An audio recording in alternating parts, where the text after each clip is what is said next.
tadi membuka, tapi tengahnya ada ininya, ada sekat. Dan yang terakhir buah kapsul, seperti contohnya ini buahnya pacar air, ini membuka dari beberapa klep ya. Saya kasih contohnya buah folikel, kemudian buah polong, ini sangat mudah ya, banyak kita temui ya, suku polong-polongan atau leguminosae, semuanya masuk ke dalam jenis buah polong karena membuka dari dua sisi. Buah silikua seperti buah polong, namun tengahnya seperti ada lidahnya gitu ya. Dan terakhir buah kapsul, ini jika membuka dari banyak klep. Contohnya di bidang farmasi ini yang paling terkenal, Papaver somniferum. Getahnya ini bisa menjadi morfin, bisa menjadi papaverin ya. Ini sangat terkenal di bidang farmasi, Papaver somniferum ya. Contohnya ini yang mudah kita lihat, dia membuka melalui banyak klep. Oke, terakhir untuk buah, ada buah kering yang tidak pecah sendiri tadi ya. Buah Achenus, ini jika kulit buah dan kulit biji tidak berlekatan, walaupun kering tapi dia tidak melekat. Contohnya yang paling bisa kita amati itu kuaci, itu biji bunga matahari ya. Itu kan walaupun kita buka masih nggak nempel ya bijinya ya. Beda dengan Caryopsis, atau jika kulit buah dan kulit bijinya berlekatan pada, contohnya pada buah padi. Padi itu buah loh ya. Jadi kalau Anda mau diet, katanya mau makan buah-buahan saja, ya makanlah beras, karena beras itu berasal dari buah ya. Itu juga buah gitu. Jangan bilang saya enggak makan nasi, saya cuma makan buah. Ya, padahal beras itu literally juga buah ya. Oke, kenapa dia berlekatan? Karena nempel ya, kulit buah dan kulit bijinya, sehingga perlu diselep, perlu ditumbuk, atau perlu kalau orang zaman dulu pakai lumbung ya untuk memisahkan antara kulit luarnya itu, atau apa ya ini, damennya ya, damen apa bukan ya, dulu istilahnya apa ya, saya lupa. Kulit padinya ini supaya bisa memecah ya, atau bisa keluar bijinya. Selanjutnya buah samara, ini adalah Achenus bersayap. Achenus tadi kan tidak menempel ya kulit buah sama kulit biji, namun dia ada sayapnya.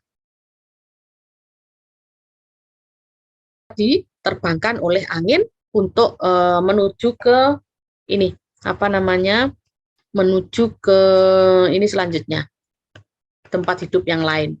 Sayapnya berasal dari perhiasan bunga.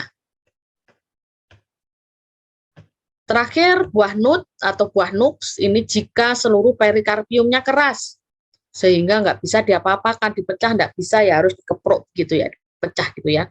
Kita sudah pakai praktikum ini sebenarnya di pertemuan pertama juga, Quercus super, tapi kita pakai jaringan gabusnya. Ya. Oke, buah, ada pertanyaan, buah basah, buah kering pecah sendiri dan tidak pecah sendiri. Contoh-contohnya,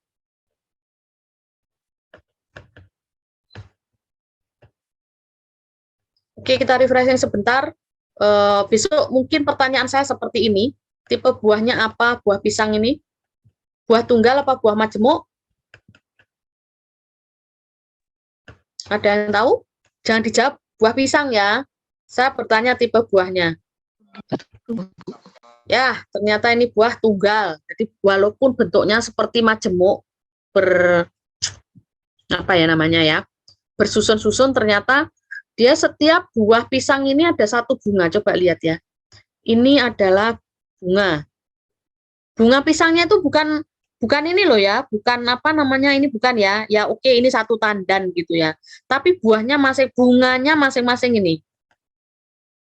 Dalam satu bunga pisang ini ternyata dia juga akan menjadi satu buah pisang. Jadi dia tidak menggabung, jadi bukan buah majemuk ya, karena masing-masing ini. Kemudian yang ini, yang apa, ontongnya ini atau jantung pisang ini bukan bunganya Bu, iya bunga. Tapi itu hanya tandannya saja ya, sementara bunganya ada di tempatnya masing-masing. Oke, selanjutnya. Tipe buah, ada yang tahu buah apa ini? Jangan jawab buah tomat ya. Kira-kira besok ujian saya seperti ini. Tipe buah? Buah basah. Buah basah, tipe yang mana? Tadi kan basah ada 4 ya. Buni, pepo, hesperidium, buah drupa, buni. Buni. Oke, tipe buah buni. Atau Anda juga boleh menjawab dengan buah sejati, karena tomat ini termasuk juga buah sejati ya. Nanti Anda lihat aja pilihannya yang ada buni atau sejati ya. Buah berlari, sebetulnya ini buah kering, tapi dia punya semacam duri yang membuat dia bisa terbawa oleh ini apa namanya air laut untuk tumbuh di tempat yang lain. Oke, buah selesai. Gak ada pertanyaan? Saya menuju ke biji, dikit biji ya. Saya ingatkan sekali lagi morfologi dari buah ya. Yang luar ini bagian putih ini adalah dinding ovarium yang akan berkembang menjadi perikarpium, sementara ovulum akan berkembang menjadi biji. Oke, bisa dilihat di sini bahwa tidak semua perikarpium atau daging buah, perikarpium itu yang luar ini bisa kita makan. Kita akan makan di ini, selaput kulit biji, bagian dari biji ya. Jadi perikarpium atau daging buahnya justru kita buang karena keras. Dan yang bernutrisi adalah ini. Walaupun sebetulnya bidang farmasi, kulit buah delima ini punya manfaat sebagai obat ya. Nanti Anda akan tahu kira-kira di semester depan farmakognosi Anda akan mempelajari simplisia kulit buah delima ini gunanya untuk apa. Oke ya, jadi kita sepakat bahwa biji atau semen ini berasal dari ovulum yang terdapat dalam ovarium, dan setelah terjadi pembuahan, maka ovulum ini akan berubah menjadi biji, dinding ovarium ini berubah menjadi perikarpium. Anda sudah praktikum bunga belum? Sudah ya? Oke. Sudah. Buah dan biji, ya saya menyebut ini buah, kalau masih ada kulitnya ya, buah kacang. Ya, buah kacang ini sebetulnya adalah apa itu namanya? Kalau masih ada kulitnya atau masih ada perikarpiumnya kita sebut sebagai buah. Tapi kalau sudah keluar bijinya begini kita sebut sebagai biji. Bagian dari biji hanya ada 2 macam, yaitu kulit biji atau spermodermis, ini yang tipis dan coklat ini biasanya kita buang ya, dan inti biji atau nukleus seminis yang berisi cadangan makanan atau endosperm ya. Di situ ada berisi karbohidrat, berisi protein dan berisi lemak ya. Oke, kemarin saya sempat tebak-tebakan nggak, kenapa kok biji melinjo ini kita sebut biji bukan buah? Ya, karena melinjo ini adalah dari suku Gymnospermae atau berbiji terbuka, sehingga yang kulitnya yang kita kira sebagai kulit buah ini yang berwarna merah, kadang-kadang dari dimasak sayur bening itu, sayur asem itu ya, asam Jakarta, itu ternyata bukan daging buah, tetapi itu adalah kulit biji. Kita lihat ini ya, tangkainya ini merupakan plasenta ini sebenarnya ya. Plasenta tempat menempel biji-biji begini ya. Ini semua biji, bukan buah. Karpela atau kulit buahnya sudah hilang atau nggak ada. Biji, spermodermis, atau kita sebut sebagai testa. Dan yang kedua adalah inti biji yang berisi embrio dan albumen atau putih lembaga. Putih lembaga ini biasanya kita sebut sebagai endosperm dan perisperm. Embrio ini berisi tentu adalah bakal tanaman yang baru ya, mengandung radikula, kotiledon, plumula, gitu ya. Dan satu lagi yang tadi belum saya jelaskan di depan, ada funiculus atau tali pusar. Nah, umumnya ini lepas, namun ada juga yang berubah menjadi selaput kulit biji atau arilus. Kita makan beberapa selaput kulit biji atau arilus ya, contohnya pada buah durian dan buah kelengkeng, kemudian buah apalagi itu, eh, rambutan, ya itu kita makan selaput kulit biji. Oke, kulit biji ada yang tipis seperti pada ini buah kacang ya, biji kacang ini, bukan buah karena sudah hilang perikarpiumnya, dan tebal serta tersusun dari beberapa lapis sel seperti pada biji kedawung atau biji parkie. Besok Anda praktikum minggu depan UTS ya. Praktikum ini biji, Anda akan melihat kira-kira bagaimana susunan dari kulit biji dari kedawung ini. Sangat rapat, tebal, hampir seperti sel batu ya. Ini kita skip endosperm dan non-endosperm. Nah, tadi funiculus atau tali pusar itu merupakan tali penghubung antara biji dengan plasenta. Seperti ini ya. Biasanya dia tempatnya nempel gitu ya. Nah, biasanya lepas. Namun pada kondisi tertentu dia bisa mengelilingi biji sehingga kita sebut sebagai funiculus ya atau arilus. Contohnya pada pala, pada biji pala.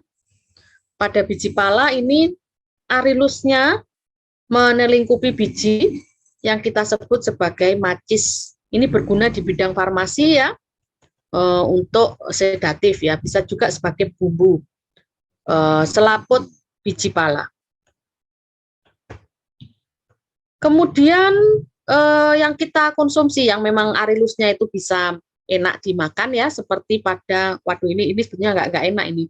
Bligia sapida yang kiri ini adalah buah klerek, biji klerek yang dipakai untuk menyuci batik ya, karena banyak saponinnya. Terus kemudian yang kita makan ini adalah ini arilusnya dari buah rambutan. Nah, kita nggak makan daging buahnya, karena daging buahnya kita buang ya, kulit rambutan ini. Kita mengkonsumsi bagian arilus atau selaput kulit biji. Ada juga rambut biji pada arilusnya berubah menjadi rambut seperti pada buah kapas dan pohon randu ya. Atau arilusnya berubah menjadi musilago atau sumber soluble fiber, yaitu sumber serat dari biji selasih. Ya ini nanti menjelang bulan puasa ini pasti nanti banyak yang berbuka dengan sop buah seperti ini dengan ada biji selasih di atasnya ya, itu adalah selaput kulit biji dari biji selasih ya. Bisa menjadi musilago kalau dipanaskan dengan air panas ya. Oke, biji sudah selesai. Ada satu lagi materi morfologi akar sudah ya. Yang belum adalah metamorfosa organ. Sedikit karena morfologi akar sudah disampaikan di anatomi akar ya. Kita langsung ke metamorfosa organ. Akar saya skip dulu.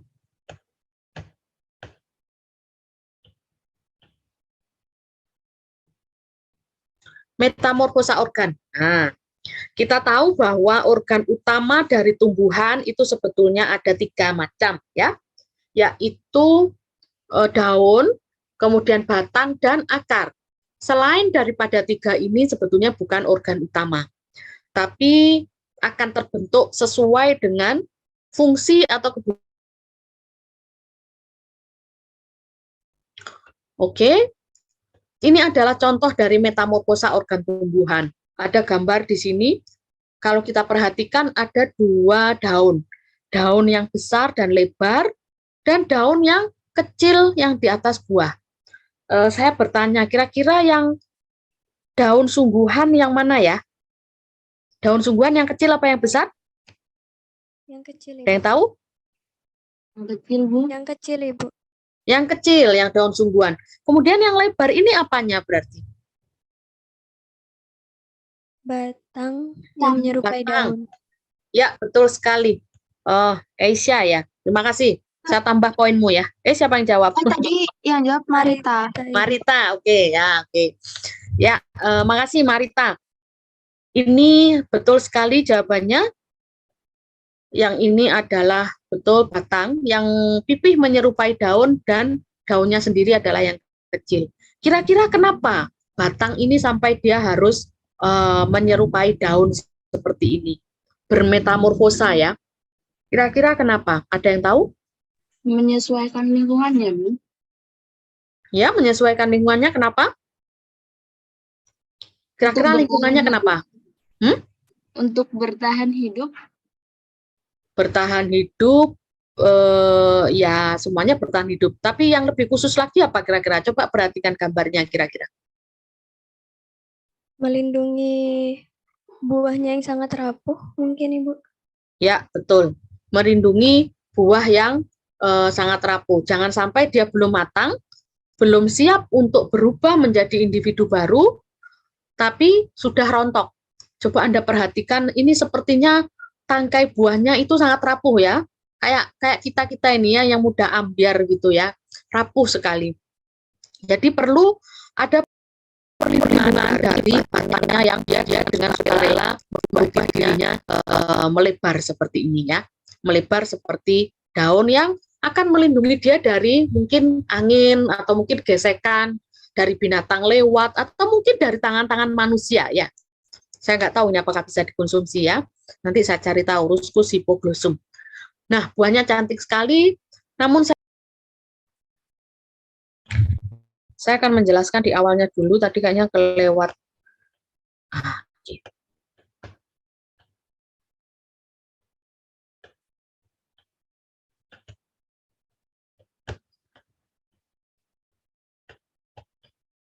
Skipnya agak panjang.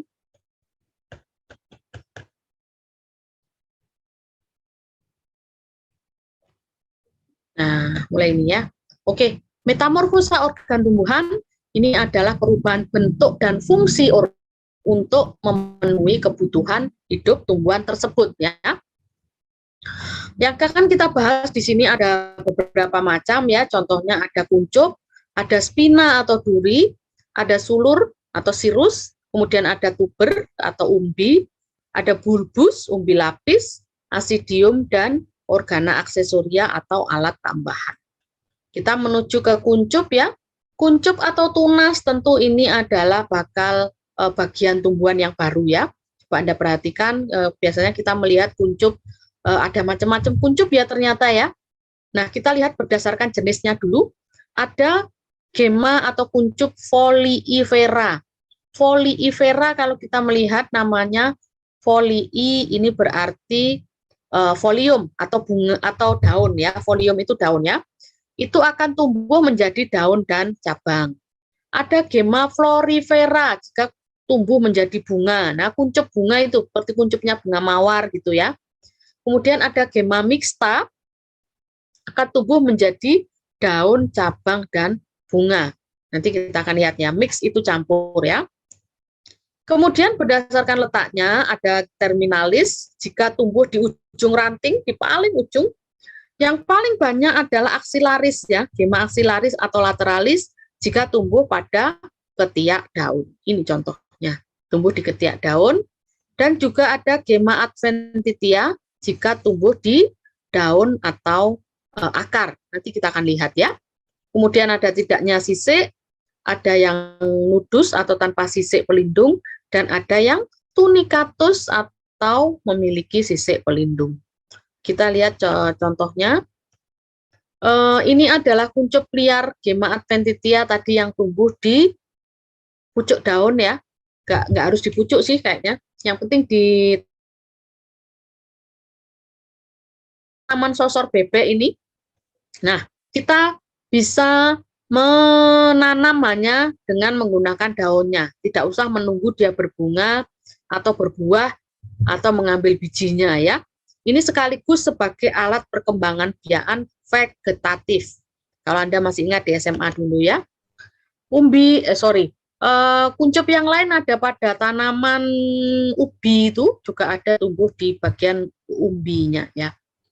Kemudian kita menuju ke umbi lapis atau bulbus. Harap diingat ini merupakan homolog batang dan daun. Karena akan tumbuh batang dan daun pada umbi ini ya, atau bulbus umbi lapis ini ya. Kenapa? Karena dia juga memiliki kuncup di dalamnya ya. Oke. Gunanya umbi itu apa sih? Kebanyakan untuk menyimpan cadangan makanan ya, umbi lapis maupun umbi atau tuber ini ya. Oke, umbi atau tuber yang selanjutnya adalah yang merupakan organ yang berfungsi sebagai tempat cadangan makanan. Ini bisa berasal dari hasil metamorfosis dari batang maupun akar. Contoh yang dari batang, umbi batang, itu ada ubi jalar, ubi cilembu, ubi ungu, ubi kuning ya. Kemudian juga ada kentang, tapi saya lupa meletakkannya. Dan terakhir ada ini, apa namanya, gadung. Gadung. Ini juga termasuk umbi batang. Satu-satunya umbi akar atau yang merupakan metamorfosa dari akar adalah kasava atau singkong ya. Singkong ya. Oke. Itu aja umbi akar ya. Kalau umbi batang banyak. Umbi batang ada ini apa namanya, singkong, gadung, potato atau kentang, dan satu lagi taro.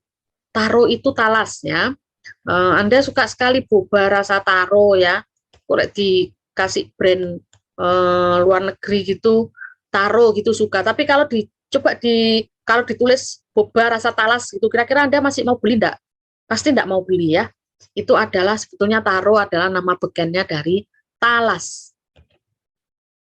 Oke, kita menuju ke sulur atau tendril. Kenapa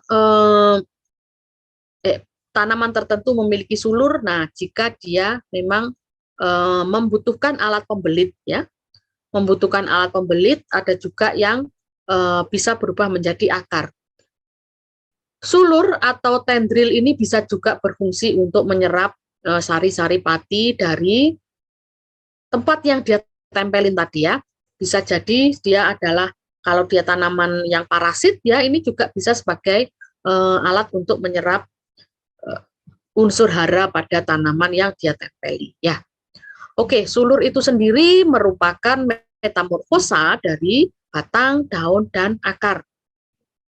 Contoh sulur dahan atau yang merupakan metamorfosa dari batang, ini jika tumbuh pada ketiak daun atau antara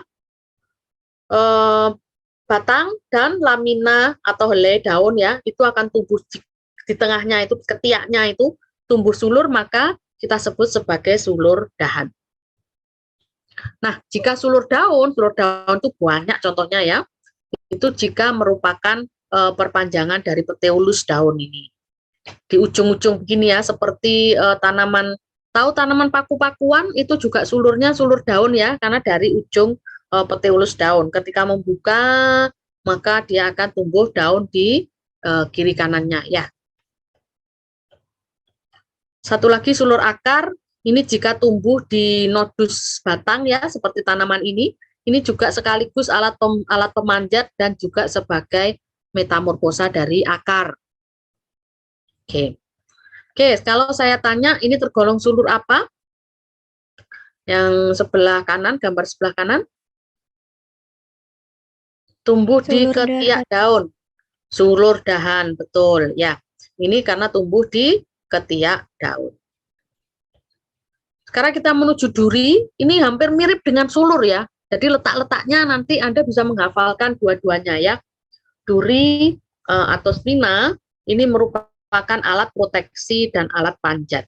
Alat proteksi dia sebetulnya adalah physical protection ya, bukan chemical ya. Jadi proteksi fisik yang melindungi tanaman ini dari herbivora maupun dari binatang yang memang berniat untuk merusaknya ya.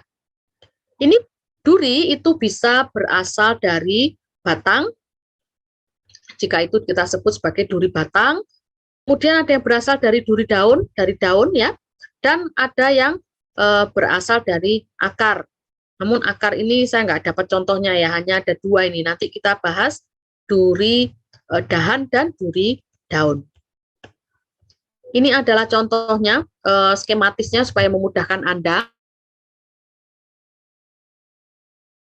Dia tumbuh di ketiak daun ya, sama kayak sulur tadi ya. Jika dia tumbuh di antara batang dan daun seperti ini ya, batang dan daun ini, maka dia kita sebut sebagai duri dahan. Dan jika dia tumbuh dari spina, dari ini di bawahnya daun, ini kita sebut sebagai duri daun. Contohnya ini sebagai stipule daun ya, di bawahnya ya. Oke. Ini contoh di kehidupan nyatanya. Contoh duri daun banyak sekali. Ada yang berasal dari peteolus. Nah, setelah lamina mengering dan gugur, maka semuanya peteolus atau tulang daunnya ini berkembang menjadi duri secara keseluruhan ya. Dia nggak gugur ya, hanya laminanya aja gugur, helainya aja. Sementara tulangnya akan berubah menjadi duri. Seperti ini ya. Kemudian ada yang berasal dari stipule atau ada di bawah daun tadi ya, daun pelindung itu ya. Dia berkembang menjadi duri, saking melindunginya ini ya.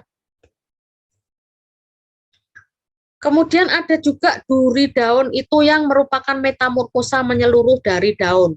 Daunnya tidak pernah tumbuh, tapi daunnya semuanya langsung berkembang dan menjadi duri. Tujuannya untuk melindungi tunas atau melindungi bunga. Ada pada tanaman kaktus, tujuannya untuk melindungi bunganya ya. Ini duri daun juga menempel pada daun suku Solanaceae atau terong-terongan ya. Durinya ternyata banyak menempel juga di kaliksnya. Oke, ini contoh lain dari metamorfosa daun menjadi duri ya. Pada tanaman kaktus, durinya ini adalah ini. Durinya sekaligus sebagai daunnya ya. Nah, yang pipi hijau ini apa, Bu? Pipi hijau ini adalah batang. Oke, kenapa kita sebut daunnya adalah durinya ini? Karena muncul bunga pada ketiaknya ya. Oke, jadi ini sebetulnya dia punya metamorfosa dua ya, tanaman kaktus ini. Muncul apa namanya? Metamorfosanya ada dua, yaitu daunnya yang bermetamorfosa menjadi duri dan batangnya yang bermetamorfosa menjadi daun yang pipih seperti ini ya. Tentu ada tujuannya. Oke. Contoh satu duri dahan, cuma satu yang bisa saya dapatkan, duri dahan tumbuh di ketiak daun seperti ini ya, di antara dahan dan helai daun ya. Ini adalah satu-satunya contoh duri dahan. Dan juga duri tempel, menempel pada dahan. Contoh lain duri tempel yang mudah Anda kenali adalah pada tanaman bunga mawar itu ya, rosaceae ya, suku rosaceae itu durinya semua duri tempel. Ini hampir terakhir, organa aksesoria atau alat tambahan ya. Contohnya piala atau asidium pada tanaman kantong semar. Ini bukan bunga, tapi merupakan alat tambahan pada apa ini? Alat tambahan yang muncul dari daun. Coba Anda perhatikan. Ini sebetulnya muncul sulur dari sini ya. Muncul sulur dari daun yang akhirnya membentuk sebuah pitcher atau sebuah kantung seperti ini yang gunanya untuk menjebak serangga. Jadi ini sebetulnya ada dua juga ini, yaitu sulur daun dan organa aksesoria atau alat tambahan. Kalau sulurnya berasal dari sulur daun ya, karena dia merupakan perpanjangan dari peteolus daun. Ini juga merupakan metamorfosa daun yang lain ya. Metamorfosanya dia berubah menjadi alat untuk menjebak ini apa dia? Menjebak serangga. Terakhir, organa aksesoria yang lain adalah trikoma, berasal dari tonjolan epidermis daun. Fungsinya adalah untuk alat penggatal. Kita ada kalanya memegang daun itu gatel ya, itu karena banyak mengandung trikoma, seperti bulu-bulu halus gitu ya. Anda sudah praktikum daun, kemarin kita melihat secara 2 dimensi ya, dengan mikroskop cahaya. Itu kita hanya melihat trikoma yang bentuk bintang ya, dari atas kita lihat ya seperti bintang gitu ya. Ternyata ketika kita lihat dengan elektron mikroskop, itu ternyata permukaan daun itu seperti ini. Anda lihat ternyata trikoma itu punya tangkai ya, yang menempel pada epidermis. Ini adalah sel epidermis yang bulat-bulat, ini adalah mulut daun atau stomata. Nah, ini yang lebih jelas ya. Ini stomatanya sangat jelas ya. Nah, ini mulut daun. Kenapa? Karena daun juga perlu untuk bernafas. Ya, ini gunanya untuk bernafas. Banyak stomatanya.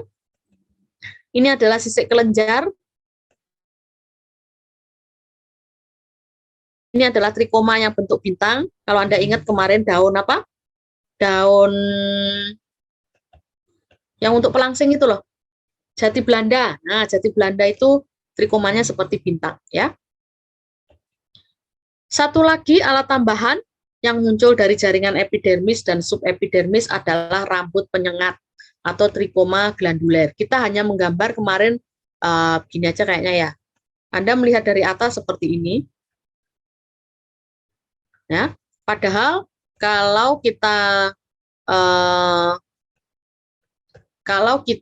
amati secara 3 dimensi, nyata dia punya tangkai. Ini mengingatkan saya pada game Plant versus Zombie ya, yang ini mengeluarkan piece-nya itu, mengeluarkan apa itu namanya, alat sengatnya itu ya.